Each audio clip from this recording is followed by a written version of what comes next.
ఈరోజు మనం ఉన్న పరిస్థితి దేవుడు నాతో స్పష్టంగా మాట్లాడి పంపించారు. నువ్వు ఉన్న పరిస్థితి, నువ్వు నేరుబడి చేస్తున్న పరిస్థితి, కిద్రోను వాగు, ఆ కిద్రోను వాగు దాటుతూ పాదరక్షకులు లేకుండా తల కప్పుకుని ఏడ్చుచూ దావీదు వెళ్ళిపోతుంటే అక్కడ జనులందరూ ఏడ్చుచూ సాగనంపారట. నిన్ను దీవించి పంపాలే కానీ ఏడుస్తూ సాగనంపకూడదు. దావీదుకి ఆ పరిస్థితి ఎందుకు వచ్చింది? దావీదుకి ఆ పరిస్థితి ఎందుకు వచ్చింది? దావీదు ఎందుకు ఏడ్చుచు పాదరక్షకులు లేకుండా తల కప్పుకుని వాళ్ళందరితో కూడా కలిసి ఆ రాజమందిరాన్ని వదిలి, అంతఃపురాన్ని వదిలి, రాజదర్బార్ని వదిలి అరణ్య మార్గం పట్టాడు? కిద్రోను వాగు ఏడ్చుచు వెళ్ళిపోతున్నాడు. కారణం ఏంటో తెలిసింది. కారణం ఏంటి నాన్న? అబ్షాలోము తిరగబడ్డాడని మనకు తెలుసు. ఇదే మాట కీర్తనలో 2వ అధ్యాయంలో కూడా ఉంటదండి. కీర్తన గ్రంథంలో కూడా ఉంటది. 2-3లోను కీర్తన గ్రంథంలో ఏడ్చుచో తల కప్పుకొని వెళ్ళుకో ఆయన అంటాడు, నా కేడము నీవే, నా శృంగము నీవే, నా దేవా నన్ను ఒక్కసారి జ్ఞాపకం చేసుకో, నా శత్రువు నా మీద తిరగబడి ఉన్నాడు. కీర్తనాకారుడైనటువంటి దావీదు మర్ర పెట్టుకుంటున్నాడు, ఏడుస్తున్నాడు, అంగలారుస్తున్నాడు. తనతో పాటు అందరూ కూడా వెళ్ళిపోతున్నాడు. ఎందుకు ఆ పరిస్థితి వచ్చింది? 3వ అధ్యాయం చెప్పాను కదా, ఎలుగెత్తి నేను యెహోవాకు మొరపెట్టుచున్నాను, ఆయన తన పరిశుద్ధ పర్వతం మీద నుండి నాకు ఉత్తరం ఇచ్చాను. హల్లెలూయా. ఎలుగెత్తి ఏడుస్తున్నాడు. ఎందుకు ఏడుస్తున్నాడు? కారణమే ఏడవడానికి కారణమే, పారిపోవటానికి కారణమే, ఓడిపోవటానికి కారణమే, తల కప్పుకోవటానికి కారణం. అవన్నిటికీ ఒకటే కారణం. తల కప్పుకోవటానికి కారణమే చెప్పులు లేకుండా పారిపోవటం ఏంటి? ఒక రాజుగారు ఆ చెప్పులు లేకుండా వెళ్ళిపోవటానికి కారణం ఏంటి? ఆ నిరుత్సాహంతో ఏడుస్తూ వెళ్ళటానికి కారణం ఏంటి? ఆ కిద్రోను వాగు దాటుతున్నాడు. ఈరోజు నీ పరిస్థితి అదే. కృంగుదల. ఎందుకు కృంగుదల? దావీదు ఎందుకు ఓడిపోయాడు? దావీదు ఎందుకు ఏడుస్తున్నాడు? దావీదు ఎందుకు తలకప్పుకున్నాడు? చెప్పులు కూడా వదిలేసి పారిపోవలసినటువంటి స్థితి దావీదుకి ఎందుకు వచ్చింది? దావీదు బాల్య దశలోనే సమూయేలు గారి ద్వారా కొమ్ముతో తైలము పంపించి, సమూయేలు గారి ద్వారా దేవుడు ఎంచుకున్నటువంటి వ్యక్తి, అభిషేకించినటువంటి వ్యక్తి, తైలముతో తల అంటబడినటువంటి వ్యక్తి, సౌలు తర్వాత రాజుగా పట్టాభిషేకం పొందుకోవలసినటువంటి వ్యక్తి ఈ రోజు ఓడిపోయి ఎందుకు వెళ్తున్నాడు? తన బాల్య దశలోనే తన తండ్రి తనకు అప్పగించినటువంటి బాధ్యత నెరవేరుస్తూ ఆ కొండల మీద ఆ గొర్రెలను కాస్తూ ఆ గొర్రెలను మేపుతూ ఉన్నప్పుడు తొడేలు వచ్చింది, చీల్చి పక్కన పడేశాడు. ఎలుగుబంట వచ్చింది, భయం లేదు, దాంతో యుద్ధం చేశాడు, దాన్ని చంపగలిగాడు. నెక్స్ట్ ఎప్పుడు బలం పెరుగుతూ ఉంటుందండి. అమ్మ మీరు జ్ఞాపకం చేసుకోండి, ఈ ఒక సమస్య, ఈ ఒక శోధ నేను జయించేశాను, నేను రిలీఫ్ అయిపోయింది, నిద్రపోతానంటే మాత్రం పక్కనే వచ్చేస్తాడు. కునికేవా అయిపోయింది నీ పని. ఎలుగు వెంటనే చంపేశాను కదా, ఇంకా నా దగ్గరికి ఏం రాదు, నేను బలంలో పరాక్రమవంతుడు అయిపోయాను అంటానికి లేదు. అంతకన్నా బలమైనటువంటి సింహం వచ్చింది. పోరాటం చేశాడు, చీల్చి చెండాడాడు. ఆ తర్వాత 9 అడుగులు ఎత్తు, 12 అడుగులు ఎత్తు, 14 అడుగులు ఎత్తు, 6 మూరల జానడు ఎత్తున్నటువంటి అలా చెప్పాలి నా గొలియాతు వచ్చేసాడు. దావీదు భయపడ్డాడా? ఏం పట్టుకుని వెళ్ళాడు కాదు, వడిసెల రాయ, చిన్న వడిసెల రాయితో కోటి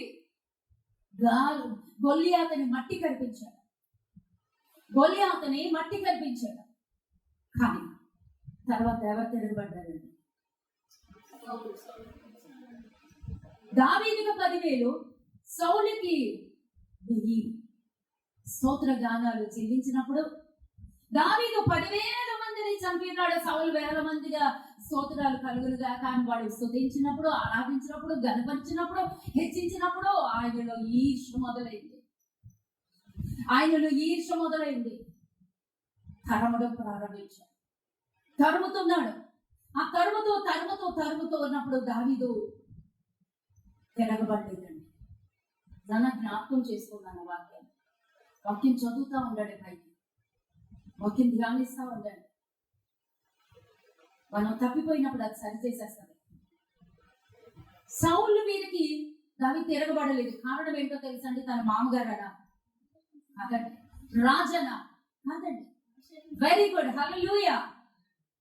దేవుడు అభిషేకించినటువంటి వ్యక్తిని నేను అభిషేకానికి అంత విలువ ఉంటుందండి. దేవుడు అభిషేకించాడు అతను ఒక ఆమెకప్పుడు. అతను ఉంచుకున్నాడో పోగొట్టుకున్నాడో నాకు అనవసరం. కానీ దేవుడు ముట్టాడు కదా అతన్ని, దేవుడు అభిషేకించాడు కదా, దేవుడు నిలబెట్టాడు కదా అతన్ని రాజుగా. కాబట్టి నేను ముట్టుకోను, నేను తిరగబడను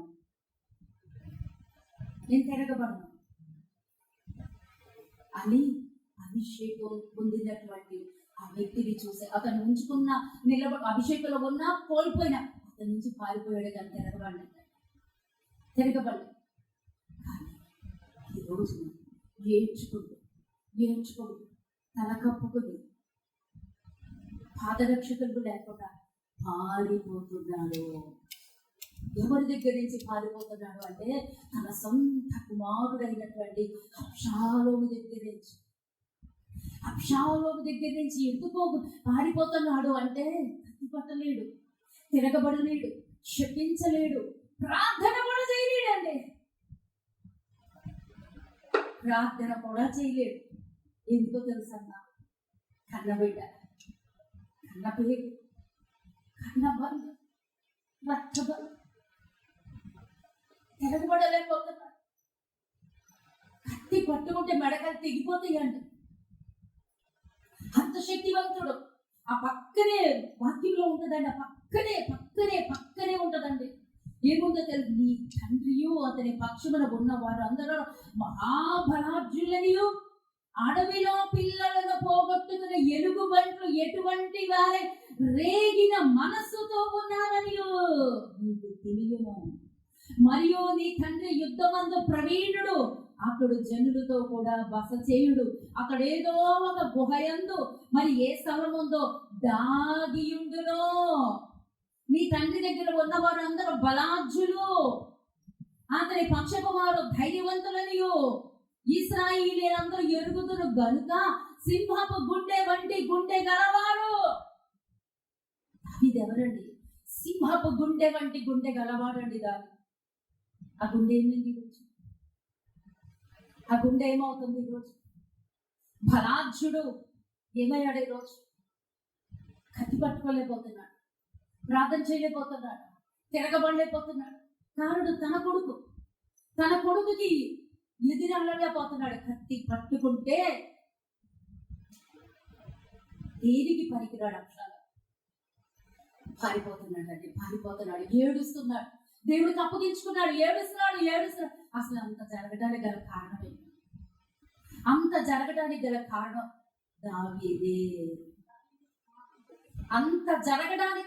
దావీదే. ఆ తప్పు దావీదికి తెలుసు. ఇదంతటికి మూల సారాంశం ఏంటో తెలుసండి? దావీదు చేసిన పాపం. దావీదు మీద ఇంకా శాపం ఏలుబడి చేస్తుంది. దేవుడే సెలవిచ్చాడు, రాత్రి పూట ఎవ్వరికి తెలియకుండా ఊరియాను చంపించిన విషయం నాకు తెలుసు. యుద్ధంలో ఊరియాను చంపించేసిన విషయము దేవుడికి తెలుసు. నాతను ప్రవక్త వచ్చి చెప్తున్నాడు, దావీదు నువ్వు చేసిన విషయం తెలుసు. నిర్దాక్షిణ్యంగా ఊరియాను చంపించేసావు. తన భార్యను బత్షెబని నువ్వు వివాహమాడి ఉన్నావు. తన భార్యని నువ్వు వ్యభిచారము చేయటం నేను చూశాను. నువ్వు రాత్రి ఎవ్వరికి తెలియకుండా సీక్రెట్ గా చేసావు. కానీ నీ బిడ్డలు నువ్వు చూస్తుండగానే నీ పడక మంచలెక్కేస్తాను. నీ బిడ్డలు నీ తిరుగుబాటు చేస్తాను. ఎక్కడో ఏదో శాపం పాపం ఏర్పడి చేస్తుందండి. అది తగ్గిపోమని రోజు. హల్లెలూయా. అది తండ్రి నుంచే కానీ, తల్లి నుంచే కానీ, పితరుల నుంచే కానీ, ఏదైనా రాని ఉందండి. మనం చేసిందేదో మనం అనుభవించక తప్పదు. దావీదు అందుకే తను ఏడుస్తున్నాడు, ప్రభువా ఈ రోజు నా బిడ్డ తిరగబడ్డాను నేనే కాదు.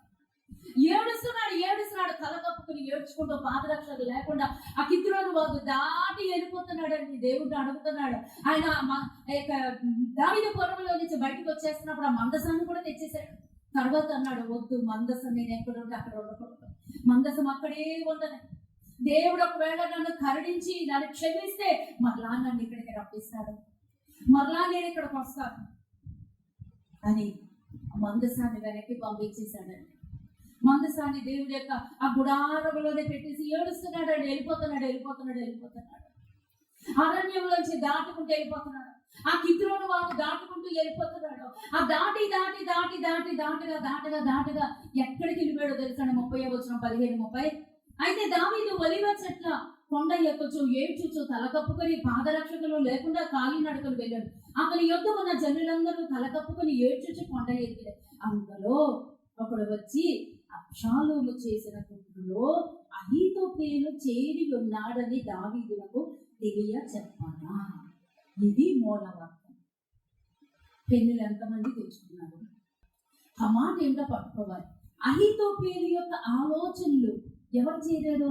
అబ్షాలోము చేసిన కుట్రలో అహీతోపెలు చేరి ఉన్నాడని దావీదులకు తెలియజేయగా దావీదు యెహోవా అహీతోపెలు ఆలోచన చెడగొట్టమని ప్రార్థన చేసాను.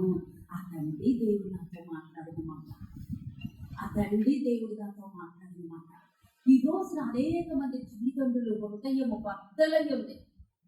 హృదయ వేదనతో సమస్యలు కిద్రోను వాగు దాటుతూ మన యొక్క గుండెలు, మన కుటుంబాల్లో ఉన్నటువంటి సమస్యలు, అది బిడ్డల ద్వారా కావచ్చు, కుటుంబాల ద్వారా కావచ్చు, భార్యాభర్తల్లో ఉన్నటువంటి సమస్యల ద్వారా కావచ్చు, ఎక్కడో ఊడిపోయిన స్థితి, ఎక్కడో నీ ఆశ భంగమైనటువంటి స్థితి, ఎక్కడో ఓర్చుకోలేనటువంటి స్థితి, ఎక్కడో నీ ఆశలన్నీ కోల్పోయినటువంటి స్థితి. ఆ స్థితిలో నువ్వు ఉన్నావు. అదే దేవుడు నాతో మాట్లాడు. ఎందుకు ఆ స్థితి నీకు వచ్చిందో తెలుసా? దావీదు దగ్గరికి దావీదు ఏడుస్తూ ఎక్కడికి వెళ్ళిపోయాడంటే అరణ్యం దాటి, ఆ యొక్క దావీదు పొలంలో నుంచి వచ్చేసి అరణ్యం దాటి కిద్రోను వాగు దాటేసి ఎక్కడికి వచ్చాడంటే ఒలీవల కొండ ఎక్కుతున్నాడండి. హల్లెలూయా. ఆ ఒలీవల కొండ దేనికి సాదృశ్యమో తెలుసండి? సాదృశ్యం కూడా కాదండి. అక్కడ దేవుడు చక్కగా రాసి ఉంచాడు, దేవుని ఆరాధించే స్థలం ఒకటి ఆ కొండ మీద ఉండేను. చప్పటి కొట్టి దేవుడికి స్తోత్రాలు చెల్లిద్దాం. హల్లెలూయా. నువ్వెంత శ్రమలో ఉన్నావు, నిన్ను తరిమే వాళ్ళు ఎంత బలంగానన్నా ఉండదు, నువ్వెంత శోభంలోనన్నా ఉండు, నిన్ను ప్రోత్సాహపరిచేవారు ఉన్నా లేకపోయినా నీకు ఒకటంటూ ఉండదు. అదేంటో తెలుసండి? ఆరాధించే స్థలము. నువ్వు ఆరాధించేటువంటి స్థలము అది నీకుంది. ఆరాధించేటువంటి స్థలమును వెతుకుతున్నాడండి దావీదు. ఆయన శ్రమలో, ఆయన ఓటమిలో, ఆయన నిందల్లో, ఆయన అవమానాల్లో అసలు దావీదు ఎందుకు పారిపోయాడు? అబ్షాలోము తరుముతున్నాడు. ఎందుకు తరుముతున్నాడు? నీ ఆస్తి నాకు ఇచ్చి, నీ రాజ్యం నాకు ఇచ్చే, నువ్వు వెళ్ళిపోయి నీ టైం అయిపోయింది, నాకు ఇచ్చే, నేను రాజుగా ఉంటాను. తనకి తానే ఒక 50 మందిని సిద్ధపరిచేసుకుని, తనకి తాను ప్రకటన చేసుకుని నేను రాజులను ప్రకటించేసుకుంటున్నాడు. తిరుగుబాటు, తండ్రి మీద తిరుగుబాటు.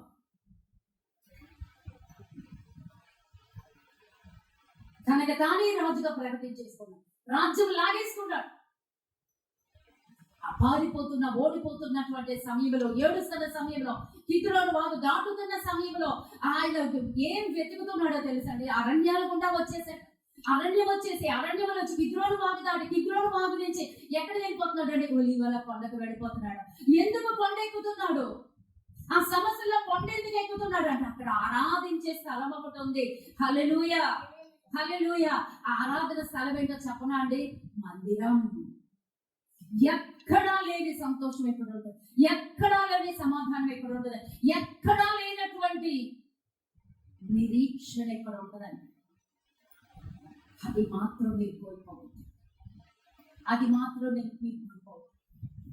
నేను ఒక వాక్యం విన్నానండి. ఎవరో ఒక పాస్టర్ జెర్మియా గారు, అందరికి బాగానే తెలిసి ఉంటుంది, తెల్లబట్టు తీసుకుని ఉంటారు, హైదరాబాద్ పాస్టర్ జెర్మియా గారు. నేను చాలా ఆశ్చర్యపోయాను, నవ్వుకున్నాను కూడా. ఆయన చెప్తున్నారు వాళ్ళ చర్చిలో ఉంటే ఒక ఆవిడ వచ్చిందంటండి. ఒక ఆవిడ వచ్చి, ఒక సహోదరు వచ్చి, అన్నా ఈ రోజున మన చర్చిలో నేను 500 రూపాయలు పోగొట్టుకున్నాను అన్నా అన్నాడు. అయ్యో 500 రూపాయలు పోగొట్టుకున్నా అమ్మ, ఫోన్లే పేదరాలు ఇచ్చేద్దాం అనుకున్నాడంట. కానీ అన్న దొంగతనం చేసేసాడన్నా, ఆ వ్యక్తి ఎవరో నాకు తెలుసు అన్నా అన్నాడు.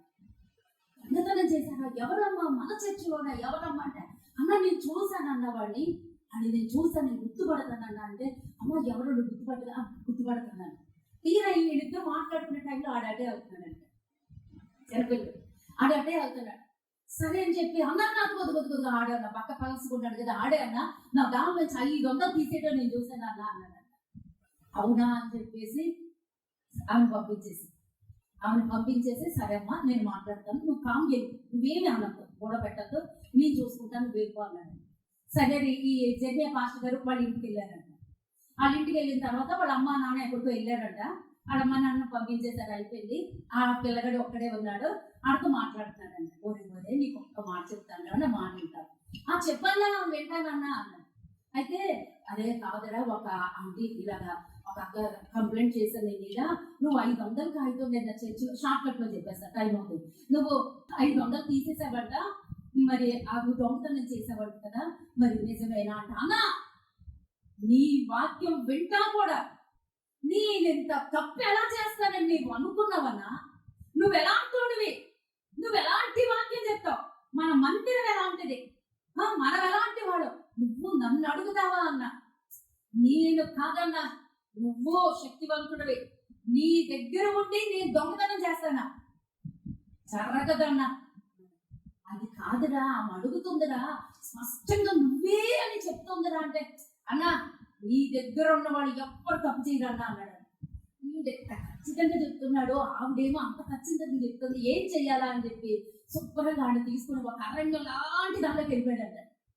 ఎవ్వరూ లేరంట, అరణ్యం లాంటి ప్లేస్లోకి వెళ్ళిపోయి ఎవరు లేదు, తిరగే ఉన్నావరా, ఇప్పుడు ఒప్పుకోరా, నువ్వు అబద్ధం ఆడావు కదా, నువ్వు దొంగతనం చేసావంట, చెప్పరా అంటే, అన్నా నీ దగ్గర వాక్యం వింటూ, నీ దగ్గర పెరుగుతూ, నీ సహవాసంలో ఉంటూ నేను దొంగతనం చేస్తానా? చేయనన్నా, అది ఎన్నటికీ జరగదన్నా అన్నాడంట. అవునా అని చెప్పి సన్నది నైలాన్తో పేలినటువంటి తాడు ఉంటుంది కదండి, బట్టలు కట్టుకుంటాం, బట్టలు ఆడేసుకుంటాం, ఆ తాడు తీసాడంట. ఆ తాడు తీసి టప టప టప టప, ఒప్పుకో, తప్పు ఒప్పుకో, నువ్వు తప్పు చేసా, నువ్వు దాస్తున్నావు, ఆ ఫలం పొందుకుంటావు, నువ్వు ఒప్పుకోని టప టప శుభ్రం కొట్టేశాడంట. కొట్టినా సరే ఏడుస్తున్నాడు. కానీ అన్న నేను మాత్రం తప్పు చేయలేదన్నా, నేను మాత్రం తప్పు చేయలేదు, నేను మాత్రం దొంగతనం చేయలేదు, అది నీ దగ్గర ఉండే దొంగతనం చేస్తే నీకు అవమానం అన్నా. మళ్ళీ ఆయన మీద మోపేస్తున్నా, నీ దగ్గర ఉండి నీ వాక్యం వింటూ నీ దగ్గర దొంగతనం చేస్తే నీకు అవమానం అన్నా, నేను అంత పని చేయనన్నా. కొట్టినా సరే ఇప్పుడు అనుకున్నాడంట, అయితే నేనే తప్పు పొరపాటు పడ్డాను కాబోలు, వీడు తీయలేదు అనుకుంటా, అయితే ఆవిడ ఎవరినో చూసి ఎవరినో అనుకుందేమో, ఇప్పుడు నేను తప్పు చేశాను. ఆ సేవకుడు అన్నాడు, ఇప్పుడు నేను తప్పు చేశానేమో, ఏంటి బాబు అని చెప్పేసి వెళ్ళిపోయాడు. అలా వెళ్ళిపోయాడు. ఆ 500 మాత్రం దొరకలేదు, ఆ దొరకలేదు. అలా అయిపోయిందండి. ఆ డేటుతో సహా చెప్పాడు, 11 సంవత్సరాలు అయిందండి. 11 సంవత్సరాలు అయిన తర్వాత బాప్తీసాలు ఇస్తారంటండి 2023 సంవత్సరంలో. ఆడు మంచి యవనకాలంలోకి వచ్చేసాడు. బాప్తీసాలు ఇస్తుంటే కొన్ని 100 మంది, 200-300 మందికి బాప్తీసాలు ఇస్తారు. దాన్ని ఈడున్నాడు. ఈయనకి అది ఉండిపోయింది మనసులో. 11 సంవత్సరాల తర్వాత బాప్తీసం ఇస్తుంటే ఈ పేరు కూడా రాశాడు. అమ్మ ఈడు ఉన్నాడా అని చెప్పి అనుకుని, ఒక్కసారి నువ్వు రారా, ఎవ్వరు లేనప్పుడు, ఆయన వదలుతున్నారు, ఎవ్వరు లేనప్పుడు ఒక్కసారి సెపరేట్గా నా దగ్గర రారా, నేను నీతో మాట్లాడాలి అన్నాడంట. అన్నా నువ్వేం మాట్లాడతావో నాకు తెలుసు అన్నా, నువ్వేం మాట్లాడతావో నాకు తెలుసు. అది ఎప్పుడు విడుదల అవ్వాలంటే అప్పుడే విడుదల అవుతుంది, అది ఎప్పుడు విడుదల అవ్వాలంటే అప్పుడే విడుదల అవుతాయి అన్నా. అవి ఎప్పుడు పడితే అప్పుడు విడుదల అవ్వవన్నా, అది ఎప్పుడు దేవుడు నిర్ణయిస్తే అది ఎప్పుడు దేవుడు నిర్ణయిస్తే, ఎప్పుడు విడుదల అనేది నిర్ణయిస్తే ఆ విడుదల రోజునే విడుదల అవుతుందన్న అని చెప్పి వెళ్ళిపోయాడట. సోమవారం అంటాడు బాప్తిజం. సోమవారం పొద్దున్నే నువ్వు రారా అన్నాడంట. వచ్చేదండి. వస్తే ఈ నడక్క ముందే అన్నా నువ్వు నన్ను ఎందుకు పిలిచావో నాకు తెలుసు అన్నా, నన్ను ఎందుకు రమ్మన్నావో నాకు తెలుసు అన్నా, నాతో ఇప్పుడు నువ్వేం మాట్లాడబోతున్నావో కూడా నాకు తెలుసు అన్నా. ఏంట్రా నేను మాట్లాడేదని? ఆ 500 కోసమే కదన్నా, ఆ 500 కోసమే కదన్నా నువ్వు అడిగేది? అది నేనే తీశాను, అది నేనే తీశాను, అది ఇప్పుడు నేను ఒప్పుకుంటున్నాను, దానికి ఇప్పుడు విడుదల వచ్చిందన్న. 11 సంవత్సరాలు అయిందంట. 11 సంవత్సరాలకి వాడు అంటున్నాడంట, ఆ 500 తీసింది నేనే అన్నా.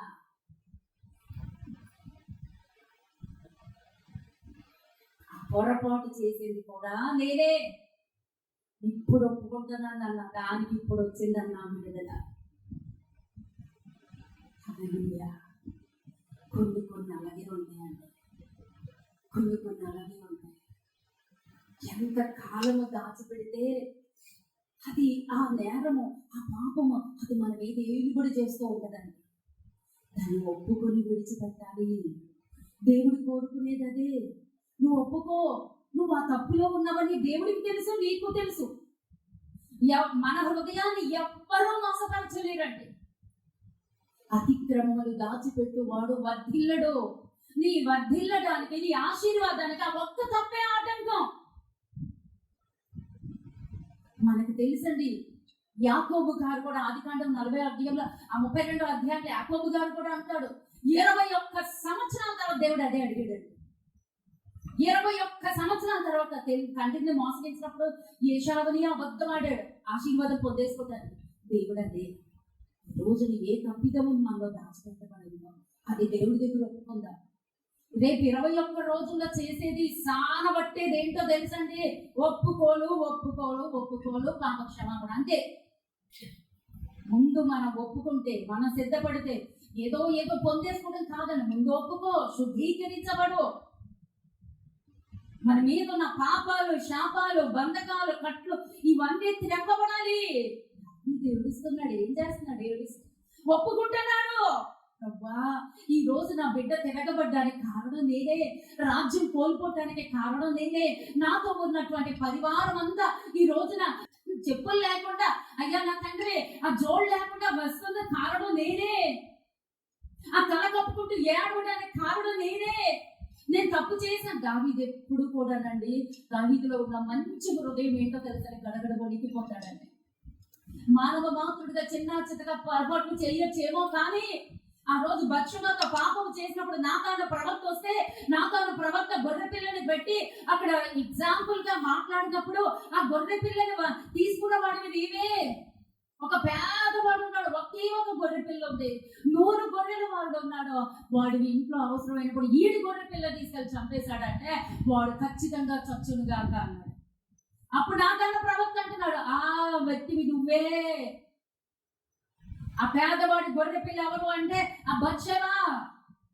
ఆమెను తీసుకొచ్చి ఇలా చేసావు, ఆ మరణం నీ మీదకే, ఆ శాపం నీ మీదకే అని అంటే ఏడుస్తాడు. వెంటనే ఆ యొక్క సేవకుడు పాదాలు పట్టేసుకుంటాడు. అదండి దావీదులో ఉన్నటువంటి తగ్గింపు స్వభావం. ఆ సేవకుడు పాదాలు పట్టేసుకుంటాడు, నన్ను క్షమించు.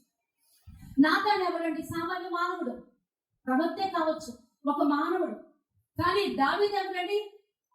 రాజు, బంగారపు సింహాసనం మీద కూర్చున్నటువంటి ఆ బంగారపు ఆ యొక్క దాన్ని ఏమంటారు, బంగారపు కర్రను పట్టుకునేటువంటి వాడు, రాజశాస్త్రాలు విడుదల చేసేవాడు, బంగారపు దండం బంగారపు దండం చేతితో పట్టుకునేవాడు. ఎంత హోదా! తీసి పక్కన పెట్టేశాడు. పాదాలు పట్టేసుకుని, ఆ యొక్క నాతాను పాదాలు పట్టేసుకుని గడగడ గడగడ వణికిపోతూ, నాయనా నన్ను మన్నించు, ఆ తప్పు చేసింది నేనే. ఈ రోజు మనం ఒప్పుకోగలుగుతున్నామా? మనం ఎప్పుడైతే ఒప్పుకుంటామో దేవుడు క్షమించడానికి సిద్ధంగా ఉన్నాడు. ఇక్కడ జరుగుతున్నది అదే. ఆ ఒలివల కొండ ఎక్కుతూ, ఆ కిద్రోను వాగు దాటుతూ, ఏడుస్తూ ఎక్కుతున్నాడు. ఆ ఒలివల కొండ ఎక్కుతున్నాడు. ఎక్కుతూ ఆయన ఏం వెతుకుతున్నాడో తెలుసా? శ్రమలో ఏం వెతుకుతున్నాడు, నిందలో ఏం వెతుకుతున్నాడు, ఒంటరితనంలో ఏం వెతుకుతున్నాడు, పారిపోతున్నప్పుడు ఏం వెతుకుతున్నాడు, ఆయన ఓడిపోతున్నప్పుడు ఏం వెతుకుతున్నాడు, నువ్వేం వెతుకుతున్నావు? దావీదుకి ఎన్ని శ్రమలు, కష్టాలు, నిందలు, అవమానాలు, తిరుగుబాట్లు ఉన్నాయో అవన్నిట్లో నువ్వు అలాగే ఉన్నావు. నీ మీద ఈరోజు నీ పరిస్థితి అలాగే ఉంది, ఆయన పరిస్థితి అలాగే ఉంది. కానీ ఆయన పట్టుకున్నది ఏంటో తెలుసా? వెతుకుతున్నది ఏంటో తెలుసా అండి? ఒలీవల కొండ మీద ఒక ఆరాధన స్థలం ఉంది. ఆ స్థలాన్ని వెతుకుతున్నాడా? మనం ఆ ఒక్క స్థలాన్ని విడిచిపెట్టి అన్ని వెతికేస్తాం. బలవంతం పోయేదాకా వెతికేస్తాం. బంధువులు ఉన్నారనో, ధనం ఉన్నదనో, లేకపోతే మనకు ఆలోచనలోని ఏవేమో మన సొంత జ్ఞానం ఉపయోగించేస్తాం. కానీ దేవుడు సెలవిచ్చేది ఏంటో తెలుసా? దావీదు ఆ సమయంలో ఆరాధన స్థలాన్ని వెతుకుతున్నాడండి. వెళ్ళాడండి. ఈ రోజున వాక్యంలోకి వచ్చేసాడు. వెళ్ళాడు, ఆరాధించున్నాడు.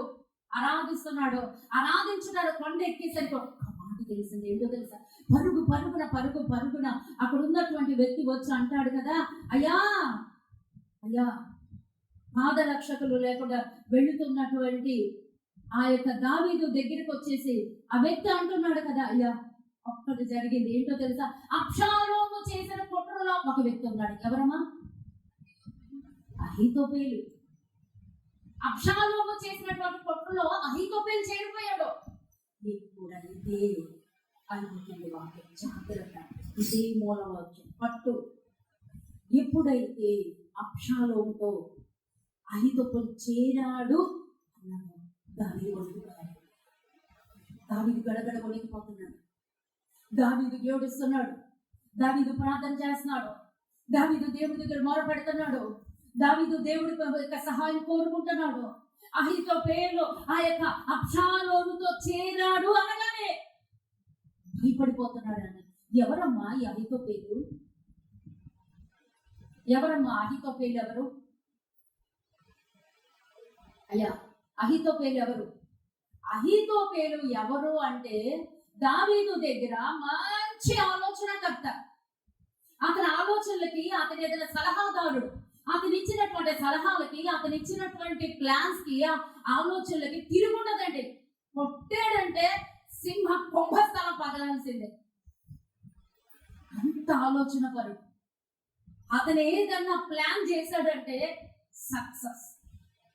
అంతేకాదు, ఇంకోటి ఉంది. ఏంటో తెలుసా? అహీతోపెలు ఎవరు అంటే దావీదు తప్పు చేశాడు కదా, బత్షెబాకి తాత అవుతాడండి. సొంత బ్లడ్ రిలేషన్. అంటే ఊరియా ఏమవుతాడండి? మనవడవుతాడు. తన మనవడిని చంపించాడన్న ఆ యొక్క లోపల పగ, ద్వేషం, ఈర్ష, అసూయ గర్భమును ధరించినటువంటి వ్యక్తి అహీతోపెలు. అతనికి టైం వచ్చింది, పగ తీర్చుకుంటున్నాడని తెలిసింది. తన మనవడైనటువంటి ఊరియాని కత్తివాత చంపించి తన మనవరాలు అయినటువంటి బత్షెబాని ఈయన చెరబట్టాడని తీసుకెళ్ళిపోవడం తెలిసి ఇవన్నీ కూడా కుట్ర గర్భములో ధరించాడు. ఈర్ష, ద్వేషం, అసూయ, కుట్ర, పగవని ఉన్నాడండి. తిరుగుండదండి అతను వేసేటువంటి ప్రణాళికలకి. రంగం సిద్ధమైంది. అందుకే అహీతోపెలు ఏం చెప్పాడో ఈ యొక్క అబ్షాలోము అదే ఫాలో అవుతున్నాడు. నానా, ఇదే నీ వాక్యం. నువ్వు ఎవరి ఆలోచన చొప్పున నడుస్తున్నావు? నువ్వు దేవుడి దగ్గర విచారణ చేస్తున్నావా? మనుషుల దగ్గర విచారణ చేస్తున్నావా? మీకు తెలుసా, దేవుడు ఈ మధ్య చాలా ఎక్కువగా నాకు కళలు, దర్శనాలు, స్మరం వినబడడం జరుగుతుంది. మీకు తెలుసా, నాతో ఒకడు మాట్లాడు, నువ్వు నన్ను వెంబడించట్లేదు, మనుషులు వెంబడిస్తావు, మందిరంలో ఉన్న వాళ్ళని సంతోష పెట్టడానికి వెంబడిస్తావు, నువ్వు వాళ్ళని చూసుకుంటూ 3 సార్లు దారి తప్పావు అన్నట్టు. 3 సార్లు దారి తప్పావు. వాళ్ళని సంతోష పెట్టడానికి నువ్వు క్రమం మారుస్తున్నావు. 3 సార్లు నువ్వు తప్పిపోయావు. దేవుడు అదంతా చూపించాడు. ఎక్కడ తప్పానో, ఎక్కడ ఏం జరుగుతుంది, వాళ్ళని సంతోష పెట్టడానికి నువ్వు చూస్తున్నావు. 3 సార్లు నువ్వు దారి తప్పావు. మూడోసారి ఏడుస్తున్నానండి, ప్రభువా నన్ను దయచేయు, ప్రభువా నన్ను దయచేయు. నా దగ్గర ఎంతమంది ఉన్నారు తెలుసా అండి? మొదట నేను నా పెద్ద కొడుకు మాత్రమే ఉన్నాం, పరుగులాడతాను. తర్వాత 3 సార్లు తప్పిపోయాను ఆటోలో. నా ప్లేస్, నా ఇల్లు మారి వెళ్ళిపోతున్నాను. చీకటి ఆవరిస్తుంది. కొంతమంది మగవాళ్ళుగా చుట్టూతా నన్ను చాలా భయంకరంగా చూస్తున్నారు, ఏడుస్తున్నారు. ప్రభా చీకటైంది, ఒంటరిదాన్ని నాకేం చేయాలో తెలియదు, నాకు తోడురా, ఏడుస్తున్నాను. మూడోసారికి దారి తప్పిన తర్వాత ఒక తెల్లని అంగి వేసుకుని ఇక్కడ వరకు హ్యాండ్స్ ఉన్నాయండి, వైట్ హ్యాండ్స్. ఆటో డ్రైవర్గా వచ్చాను. ఆటో డ్రైవర్ వచ్చి నేను ఎక్కడ దిగాలి అక్కడ దిగి, అది దిగి అక్కడికి వెళ్ళాను. అక్కడికి వెళ్తే అక్కడ ఏం జరుగుతుందో తెలుసా? పెళ్లి జరుగుతుంది. ఆ పెళ్లి ఏంటో తెలుసండి? ఆ పెళ్లి దేవుడు సిద్ధపరిచిన వీళ్ళు గొర్రె పిల్ల వివాహ మహోత్సవం. దాని కొరకు సిద్ధపడు, అనేక మందిని సిద్ధపడు. అందుకే ఈ మధ్య కాలంలో చాలా చాలా షార్ప్ గా వెళ్ళిపోతున్నానని కూడా నాకు తెలుసండి. దేవుడు అదే చెప్పు, నువ్వు అలాగే ఉండు, నేను ఎలా ఉంచితే అలా ఉండు, నేనేం మాట్లాడితే అదే మాట్లాడు. మనుషుల్ని సంతోష పెట్టిన వాడు దాంట్లో సంతోష పెట్టడని పౌలు గారు కూడా దేవుడు వాక్యం సెలవిస్తాను. నేను నిన్ను ఎలా ఉంచాను, నువ్వు అలాగే ఉండు. ఎవరి మీద ఆధారపడదు, దేవుడి మీద ఆధారపడు. నా మీద ఆధారపడిన వాళ్ళని నేను తీసుకొస్తాను. హల్లెలూయా, హల్లెలూయా. దేవుడికి సమస్త మహిమ కలుగును గాక. ఈ రోజున మనం ఎవరి ఆలోచన చొప్పున నడుస్తున్నామో ఈ రోజు మనం జ్ఞాపకం చేసుకోవాలి. మోసపరచబడకూడదు, మోసపోకూడదు. దేవుడు వ్యక్తిరించబడేది మోసపోతే మనమే. ఈ దావీదు అంత గడగడలాడిపోవడానికి కారణం అహీతోపెలు ఆలోచనలు. ఆ యొక్క కుట్ర చేస్తున్నాడు, అబ్షాలోము కలిశాడు, వాళ్ళిద్దరూ ఏకమైపోయారు. తిరుగుబాటు చేస్తున్నారు, కుట్ర పన్నారు అని తెలిసి దేవుడి దగ్గర అన్నాడు. ఒకటే ప్రార్థన చేశాడు. అబ్షాలోము కోసం చేశాడా? చేయలేదండి. ఏమని చేస్తున్నాడు? అహీతోపెలు యొక్క ఆలోచన చెడగొట్టుమని ప్రార్థన చేసేదో. హల్లెలూయా. దేవుని ఆరాధించే స్థలం ఒకటి ఆ కొండ మీద ఉండేనో. దేవునికి స్తోత్రం. ఆయన ఆరాధన చేయడం ప్రారంభించాడు. ఆరాధన చేస్తూ అడుగుతున్నాడు, ప్రభువా అహీతోపెలు ఆలోచన చెడగొట్టు ప్రభువా. అహీతోపెలుకి ఆ యొక్క నా కుమారుడు ఉన్నటువంటి అబ్షాలోము చెరబట్టబడి ఉన్నాడు. నా కుమారుడు అబ్షాలోము అహీతోపెలుతో కలిసిపోయాడు. అహీతోపెలు ఆలోచనలేసి చెడగొట్టు అని ప్రార్థన చేసి ఆరాధించి ఏడ్చి ఒలీవల కొండకి వెళ్ళి దేవుడి సన్నిధిలో మొరపెడితే రోషము కలిగిన దేవుడిచ్చినటువంటి సమాధానం ఏంటో తెలుసా అండి? అహీతోపెలు ఆలోచన చెడగొట్టడం మాత్రమే కాదండి, అహీతోపెలుకి అబ్షాలోముకి ఇద్దరికి చెడగొట్టేశాడు దేవుడు. వీళ్ళ బంధం చెడిపోయిందని రాజుగారైనటువంటి అబ్షాలోము నా మాట వింటలేదు, నా మాటకు విలువివ్వట్లేదు అని తెలుసుకుని అహీతోపెలు వెళ్ళి ఊరు పెట్టుకుని చనిపోయాడు. ఏమర్థమవుతుంది వాక్యం? ఏమర్థమైంది వాక్యం? ఈరోజు దేవుడికి ఏం మాట్లాడుతున్నాడు?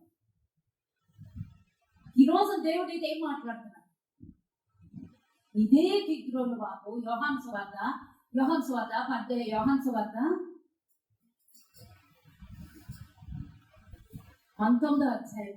అధ్యాయం మొదటి యేసు ఈ మాటలు చెప్పి తన శిష్యులతో కూడా కిద్రోను వాగు దాటిపోయేను. అక్కడ ఒక తోట ఉండెను, దానిలోనికి ఆయన తన శిష్యులతో కూడా వెళ్ళెను.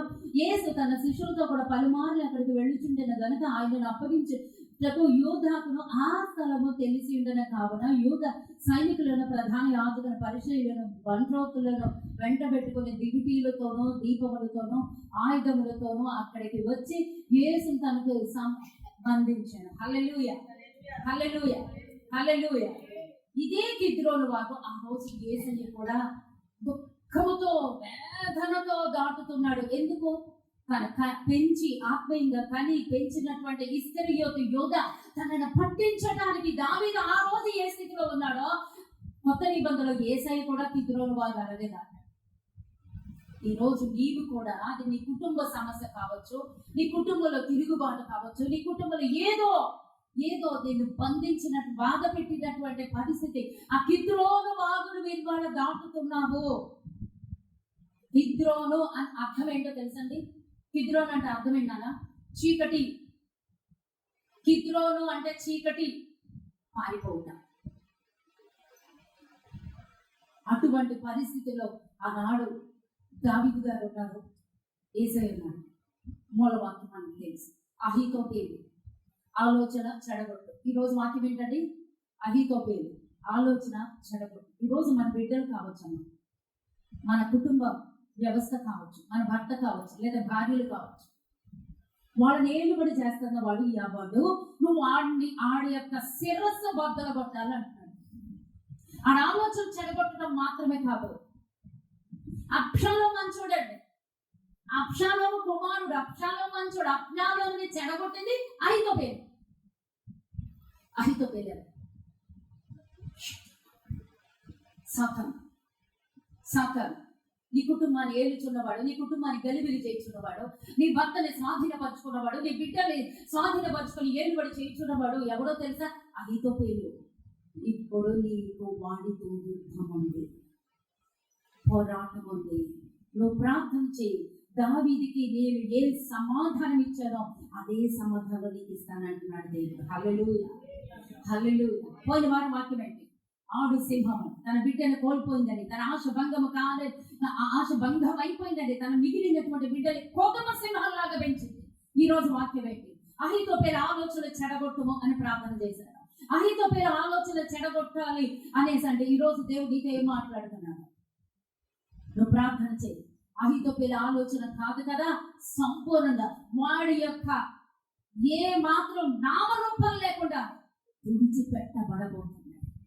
ఈ ఉపవాసాల్లో వాడి ఆలోచన, ఏ ఆలోచన పనికి మాలిన ఆలోచన తెచ్చి నీకు నిద్ర లేకుండా చేసి, నిన్ను పారిపోయేలాగా చేసి, నిన్ను ఓడిపోయేలాగా చేసి, నీ కంట కన్నీరు పెట్టించి, నీ గుండెల్లో మంటను పుట్టించాడు కదా, వాడిని ఈ రోజున ఈ ఉపవాస దినాల్లో వాడి తల యేసు నామములో బద్దలగునగాక.